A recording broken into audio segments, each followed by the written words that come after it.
What's happening, everybody? It's Sean with Reactions to the Classics. Today we got a reaction to Sam Cooke and his top 10 songs brought to us by a friend, longtime supporter and patron of the channel, Evan David. Thank you, Evan David. Appreciate you. Appreciate all the patrons who make this thing go. If you'd like to support us in any way, check out that Patreon link below or the Patreon link on the end screen. It takes a lot of man hours to put up videos almost every single day, but it is a labor of love, but we definitely appreciate the patrons. All right, before we even start on this list, I'm going to tell you, if you'd like to watch the whole video with the music, there's a couple of videos in, a couple of live performances. Click on that Vimeo link below right now, and you can just go watch the whole thing, because I'm about to get to Evan David's write-ups. And if you've watched any Evan David's before, his write-ups are extensive, and you're going to learn plenty. Even if you think you know all about Sam Cooke, I'm going to almost guarantee you're going to learn something. I learned a lot as I went through this and read it earlier. Evan David says, rock and roll legend has it that singer-songwriter Sam Cooke was born Samuel Cooke without the E. He added the E later, so C-O-O-K, in Clarksdale, Mississippi, on January 22nd, 1931,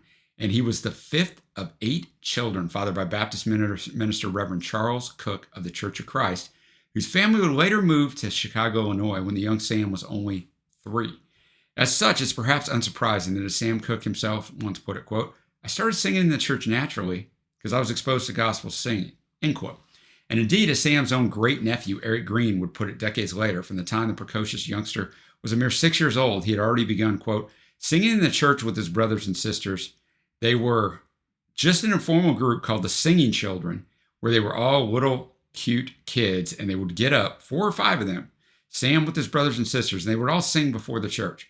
From the Singing Children, Sam later joined a group called the Highway QCs, which were young men like himself that sang around the Chicago churches, and he was a standout there, and was recruited from the Highway QCs into the Soul Stirrers, because he was such a hit with the Highway QC. Sam's just moving up the gospel chain, so to speak, right? Moreover, while the Soul Stirrers in question, it's a hard word to say quickly, right, had already become one of, if not the leading vocal groups on the then flourishing African-American gospel music circuit in the country by the time they recruited the 18-year-old Cooke to their ranks, the irresistibly charismatic and charming onstage persona of their new lead singer would nonetheless serve to drive the popularity to new heights, and indeed to attract parts of the existing gospel audience and beyond that their previously much older lineup had not reached before during their already decades-long career. First Cooke biographer Daniel Wolfe once put it, quote, "At that time, gospel programs were essentially musical competitions, and Sam would go to them and be outsung often." It's kind of crazy, because I think Sam might have one of the best voices, if not the best voice ever, but that's another story, but he was young. The other groups did a better job of singing, but what his fellow soul stirrers kept noticing was that the girls, and to some degree the teenage boys who admired him, would push to the front of the church, and he had this ability to win them over. Stage presence, man, charisma. Makes up for a lot of other stuff. Not only that, but Cooke was also becoming an increasingly prolific and polished composer, as well as a performer of the group's gospel-tinged material, a skill which would serve him in good stead when attracted by the far wider, not to mention far more lucrative potential audience that would be afforded by a switch to the flourishing secular music scene that was developing in the wake of the emergence of rock and roll in the 1950s. Cooke began to release his own non-gospel material as well, the first of which was the more pop soul-styled single Lovable, which was initially released in 1956 under the rather transparent pseudonym of Dale Cooke, no E on that either, so as not to offend his pre-existing church-based audience. As radio host and lifelong Sam Cooke enthusiast Bill Gardner would recall decades later, quote, "In the 50s, there was a group of very religious black people, and if you'd listen to any other music, it was the devil's music. You couldn't play Little Richard or Hank Ballard and the Midnighters. There was just no way for the two musics to come together. So Sam Cooke had to find a way of doing that. So he recorded under the name of Dale Cooke for his first record, but he also knew he'd eventually become a star, and he was going to use his own name. That was just a stepping stone to greatness, and greatness came immediately to him. The transition of Sam Cooke from church music to secular music was smooth, easy, and beautiful." Encouraged by the promising sales of Lovable and having secured his family's blessing, Cooke himself later recalled how, quote, "My father told me it was not what I sang that was important, but that God gave me a voice and musical talent, and the true use of his gift was to share it and make people happy." Sam thus began to seek his fortune as a pop singer, adopting the name Sam Cooke, with the E, of course, at this point in order to signal this fresh start, and signing with a newly emerged independent label, Keane Records, in 1957.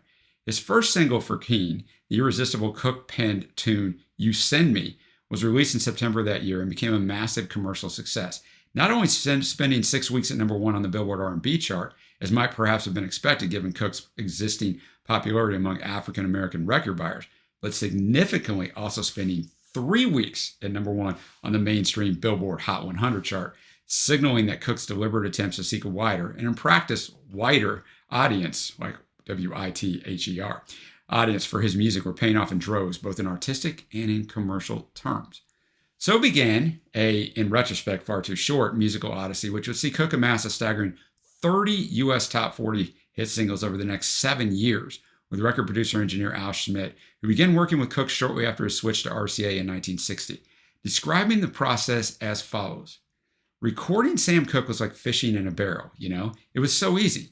Everybody wanted to be Sam Cooke's producer because you're going to have hit after hit after hit. I was a staff engineer at RCA, and RCA had just signed Sam, and I was the engineer on 90% of the records he did for RCA.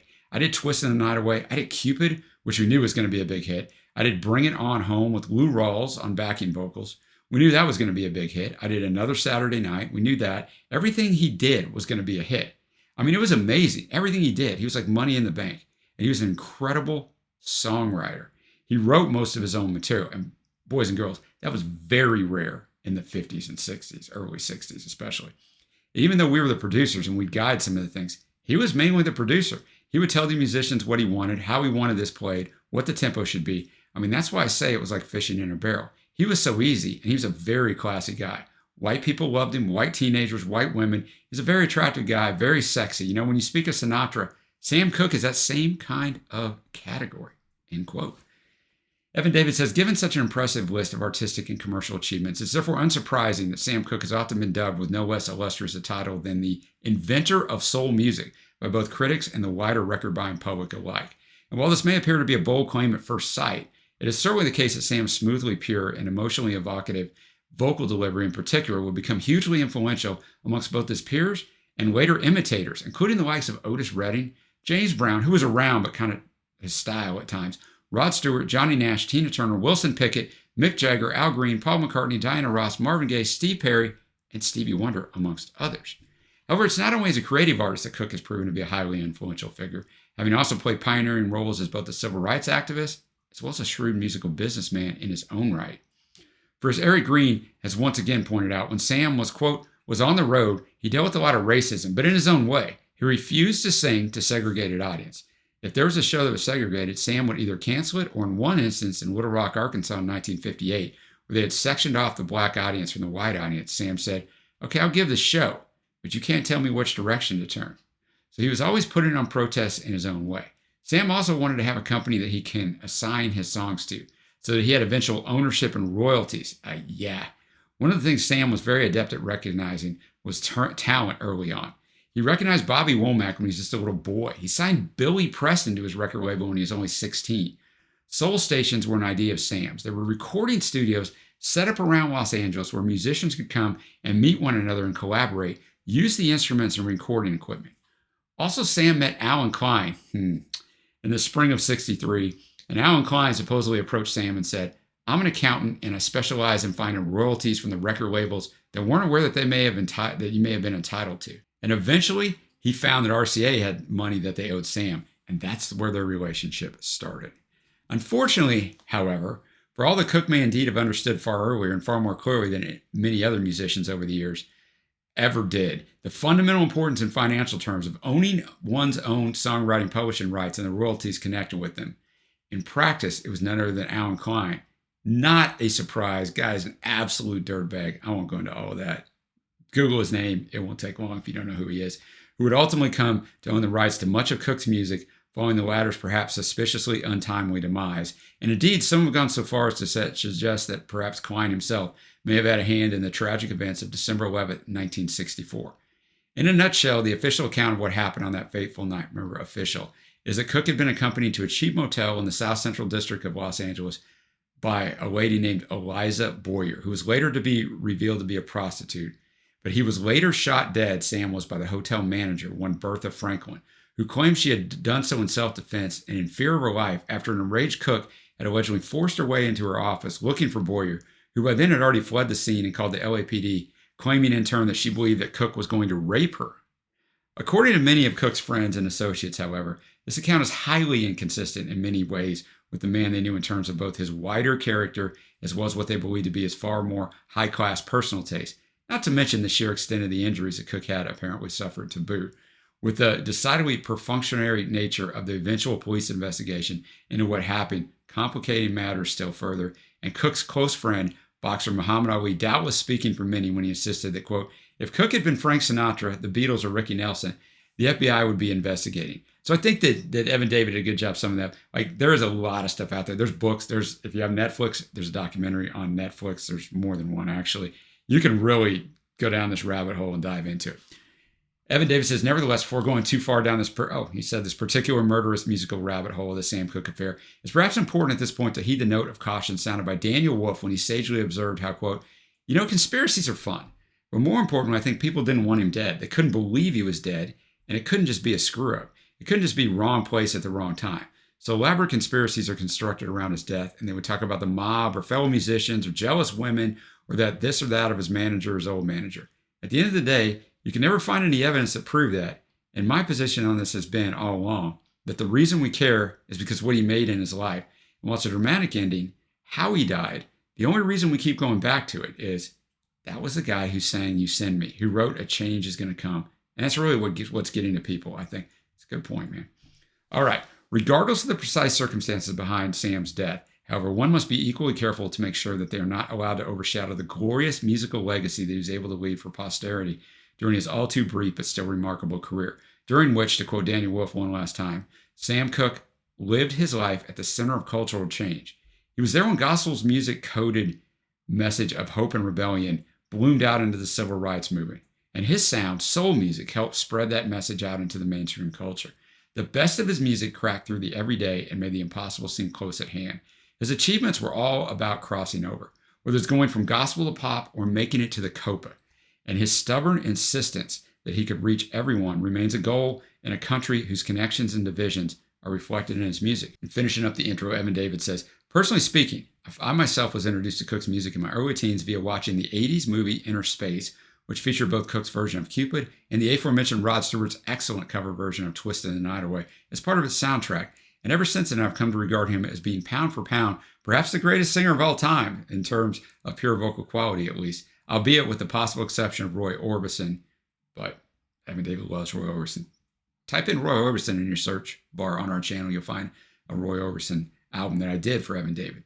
As such, it's my fervent hope that this top 10 list of big hits and personal favorites will in some small part help to pass the musical gospel of Sam Cooke on to those within the RTTC community and beyond who happen to see it. And I look forward as ever seeing your own top 10 list in the comments below. So if you didn't do it before, click on the Vimeo link. You can listen to the music with us. We are going to jump into this. And I will say, I don't know a ton of Sam Cooke stuff, but I actually know a decent amount of songs on here. Number 10, I mean, I don't ever comment on patrons' top 10s. Usually they know the artist better than me, and this is definitely the case here with Evan David and Sam Cooke. But I was shocked at this one, but I got a reason why I think it landed here, besides his personal choice. Number 10, A Change Is Going to Come. First released as part of Cooke's 11th and final studio album, Ain't That Good News, in February of 1964, and then as the B-side to his posthumous single, Shake, in December of 1964, whereupon it reached number 9 in the U.S. Billboard R&B charts, as well as number 31 was all it made in the Billboard Hot 100. This ominously somber yet still optimistic tune was partly inspired by a racist incident in which Cooke and his people were refused service in a whites-only Holiday Inn motel in Louisiana and were even arrested for disturbing the peace by local police after complaining about this treatment. Also partly by Martin Luther King's famous I Have a Dream speech, and partly by Cooke's creative envy of Dylan's own recently released protest album, Blowin' in the Wind.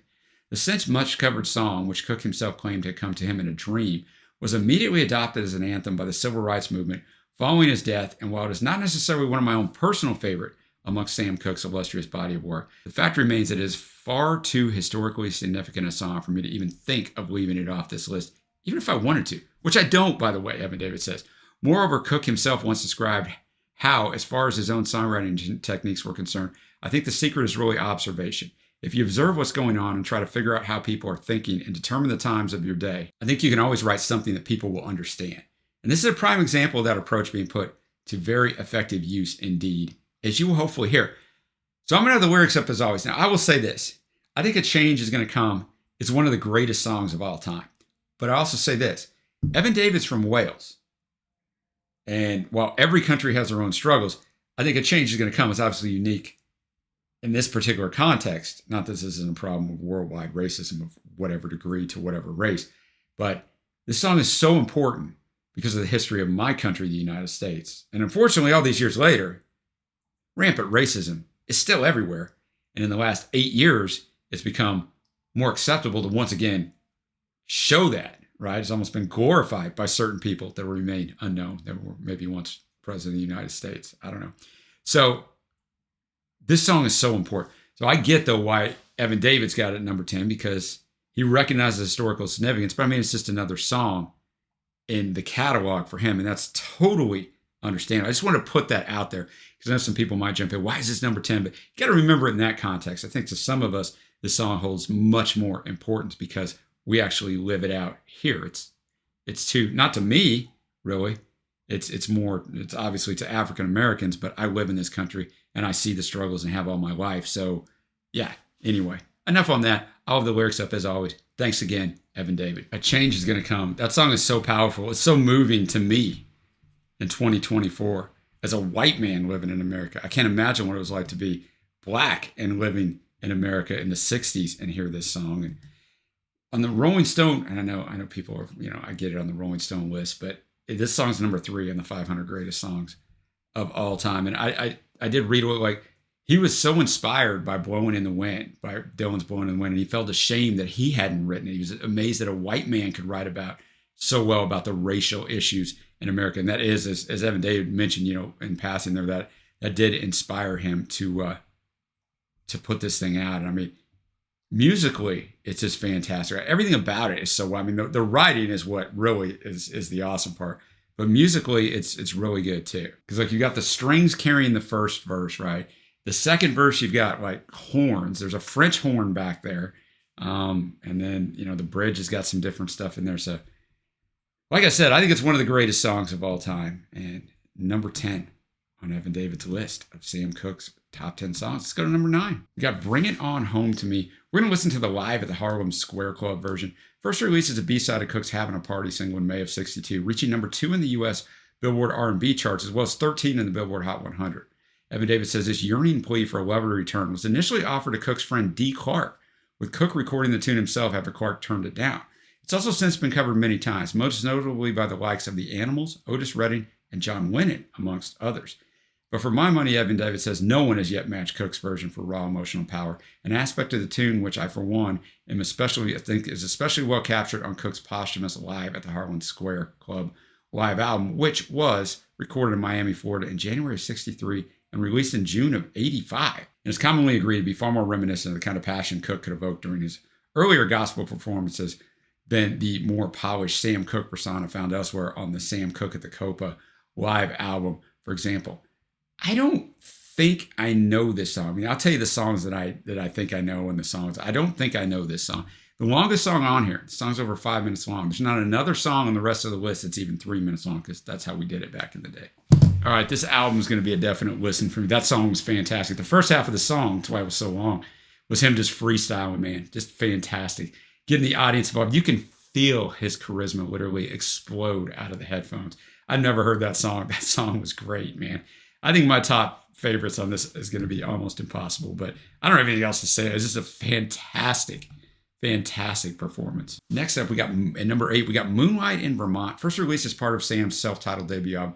In February 1958, this lushly romantic ode to the New England state, a cover of a song first performed by one Margaret Whiting in 1944, and which has since become a much-covered standard in its own right, has long been one of my personal favorite Sam Cooke tunes, Evan David says, due to its impeccable harmonies, as well as the feeling of warm coziness amidst the snowy mountain peaks, which Cooke is able to evoke so effectively. And as such, I couldn't bear to leave it off this list, despite its relatively obscure status, a decision with which I hope you will agree. This song is so obscure. This album is not even on Spotify. Come on, Spotify. So I'm going over to YouTube, but we're just listening to the audio of it, but that's why you don't see a YouTube bar down below. All right, Sam sounding like his voice isn't quite, it's probably the mixing on it, right? It's a debut, quite as mature in there, but a good song. I see how it sets a mood, kind of that Evan David was talking about. So that's a good tune. Next up, number 7, we got Soothe Me. First release as part of Cooke's 8th studio album, Twistin' the Night Away, in April of 1962, and later covered by the likes of Sam and Dave, amongst others. This tune was apparently inspired by, of all things, a comedy routine by either Red Fox or Slappy White, which included a spoof TV commercial for alcoholic beverages, part of which allegedly went, quote, "I drink this gin because it's really smooth."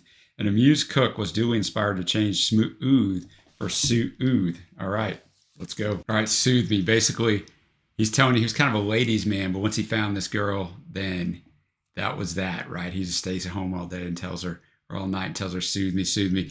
Really good harmonies on here as well. Next up at number 6, Only 16. First released as a non-album single in May of 1959, reaching 13 in the U.S. R&B charts, 28 in the Hot 100, and 23 on the UK charts, our first UK entry here. And later also covered by the likes of the Supremes and Dr. Hook. This charming tale of youthful first love gone sour was apparently inspired by the 16th birthday of Cooke's friend and frequent collaborator Lou Rawls' stepsister Eunice, and showcases Cooke's own supreme skill in inhabiting the character of a song, as he effortlessly and convincingly depicts the "methinks this lad doth protest too much" style naivety of its teen protagonist when he stubbornly insists that, quote, "It will never happen again. I was a mere lad of 16. I've aged a year since then." Obviously, it's just what it sounds like. He was only 16. She was only 16. She was too young to fall in love. Nice call and response there. You know, there is just a difference. Like, this was 1959. And there really is a difference between 1959 and 1964 when you hear songs from those eras, right? There's just something about that 50s sound. You can tell it almost instantaneously. There's almost an innocence to it. I really, really enjoy music from that period. And I didn't always. When I was a younger man, I'm like, I don't want to hear that stuff now. Now I really enjoy it. Right, now we get into true rarefied air. The top 5. Top 5. Number 5. You see it below. Wonderful World, but in parentheses at the start. What a Wonderful World. No, not the song you think, because I thought, wait a minute, what? He did this first? But no, it's a different song. First released as a non-album single in April of 1960, reaching number 2 in the US R&B charts, 12 in the Hot 100, and 27 on the UK singles chart, and later also ably covered by Herman's Hermits. According to the song's co-writer, Lou Adler, and despite the fact that neither he or the song's other co-writer, Herb Alpert, though thought much of it at first, nevertheless, Sam kept coming back to it. His idea, since it was all about reading and books and what you didn't have to do to find love, was to take it more towards school. And that's how it evolved. Sam brought everything to it, and what it became was because of him. Certainly his next teacher, Evan David says, myself, I probably shouldn't endorse a song that at least partially questions the value of book learning and education, albeit in a very innocent and presumably well-meaning way. But once again, Cooke's effortlessly charming vocal delivery makes this particular pupil impossible to dislike. Just try not to confuse it with the equally irresistible, totally different Louis Armstrong, Joey Ramone tune of the same name. All right. I do know this song because I don't know much about history. I don't know that I know the whole song really well, but it's a fantastic song, right? He doesn't know much about anything, but I do know that I love you and I know that if you love me too, what a wonderful world this would be. So he doesn't have to know a lot about a lot. That's all that matters to him, right? The heart of the matter is, if I got you, I don't need anything else. That's what he's saying. All right, number 4, we got You Send Me. First released as a single September 1957, reaching number 1 in both the US R&B and Billboard Hot 100 charts, as well as number 29 on the UK singles chart. Later released as part of Cooke's self-titled debut album in February of 1958.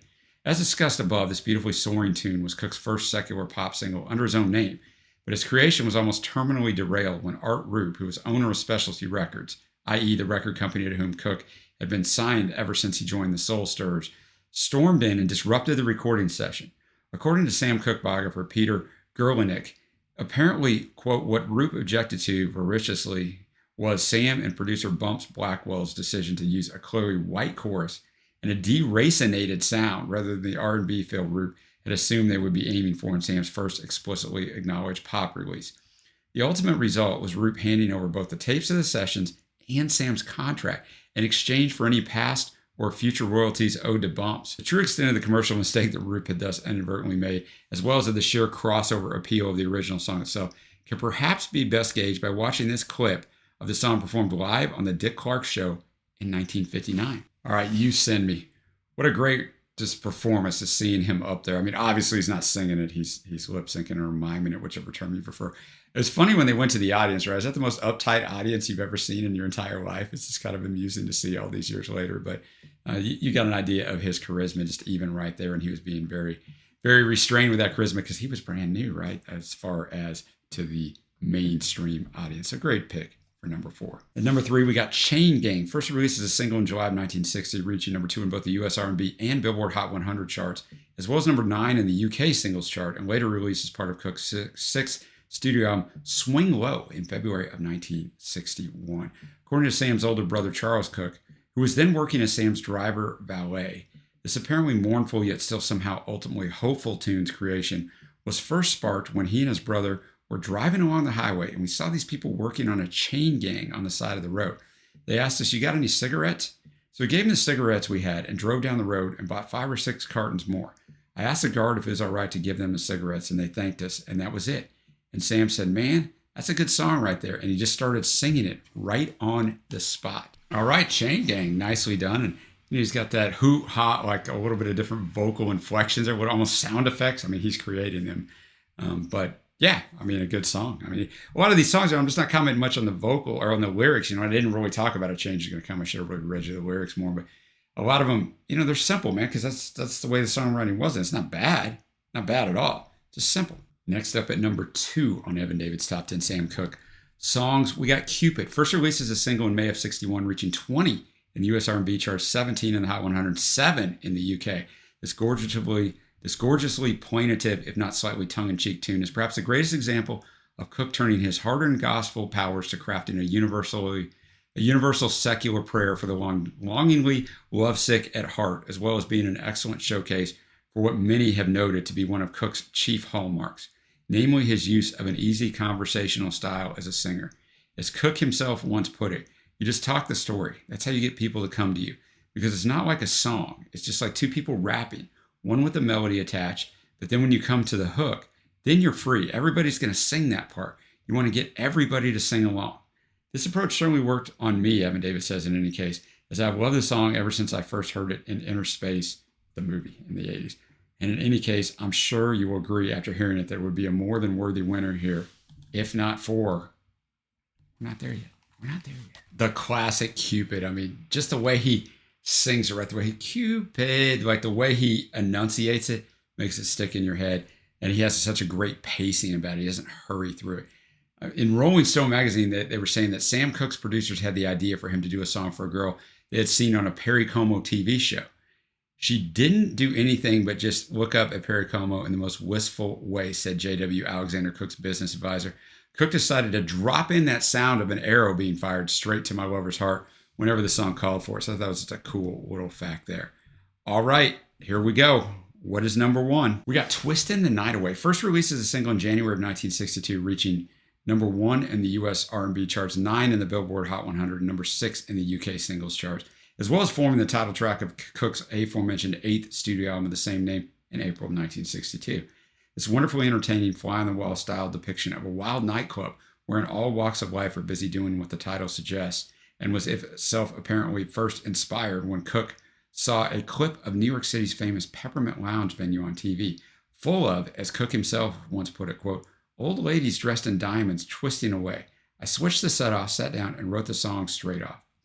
Evan David says, as I mentioned above, meanwhile, I myself first heard this absolute cracking tune via Rod Stewart's fantastic cover version as used in the end credits of Inner Space. And while I truly have loved both versions of the song ever since, it must be admitted that Sam's original tune is indeed, as Peter Gerlach once again puts it, quote, "so perfectly matched in meter, melody, and rhyme as to be instantly memorable and once heard virtually unforgettable. As I fervently hope you will agree after you react to this clip of it being performed live on the Jerry Lewis Show in September of 1963, number 1 on Evan David's Sam Cooke Top 10 Songs. We got Twistin' the Night Away. All right, Twistin' the Night Away. What was cool about that is he was actually performing it live, right? When he came out and the band was there, I had high hopes, but I mean, that doesn't mean anything. Oftentimes they were still lip syncing, but he was not there. Just sounded fantastic and able to get into it more right than in the previous performance we had watched because, he just owned that stage, man. Just fantastic stuff. A really worthy choice at number 1. But we're not quite done yet. So we got to get to Evan David's honorable mentions, and there's always a ton. We got Touch the Hem of His Garment, Summertime, I'll Come Running Back to You, Little Things That You Do, God Bless the Child, Good Morning Headache, There, I've Said It Again, That's Heaven to Me, Love You Most of All, South of the Border, Sad Mood, Having a Party, Nothing Can Change This Love, Sending Me Loving, Sugar Dumpling, Twisting in the Kitchen with Dinah, Ain't That Good News, Rome Wasn't Built in a Day, Good Times, Shake, and especially, just for you, Everybody Loves to Cha Cha Cha, Win Your Love for Me, Somebody Have Mercy, Another Saturday Night, and That's It, I Quit, I'm Moving On. Okay, now we're going to get to my favorites. And Obviously, it's Sam Cooke, and all these songs are good. But I'm gonna have to go honorable mentions. Bring It On Home to Me, the one we did from live at the Harlan Square Club version, and Chain Gang faves are gonna be Wonderful World, the What A on the start of it. You Send Me, Cupid, and Twisting the Night Away. And my favorite's going to be A Change Is Going to Come. But it's not the catchiest song, right? It's just so phenomenal because of the power of it. But I get, once again, as I said in the beginning, why it's not number one. I totally get that. But let us know what you think below. Leave your top 10 down there. What are your favorite Sam Cooke songs? You don't want to leave a whole top 10 if you don't. What else do you wish was on here? I mean, it's hard with putting these lists together, right? It's hard making those cuts, man. I'm telling you, I've done it. So great job by Evan David. If you haven't already, give this a thumbs up. Hit that subscribe button. We got over 2,600 videos at the time of filming this. If you have an artist you love, type it in the search bar. They're probably here. If not, check back in a few months, and they probably will be. All right, guys. Until next time, I will see you.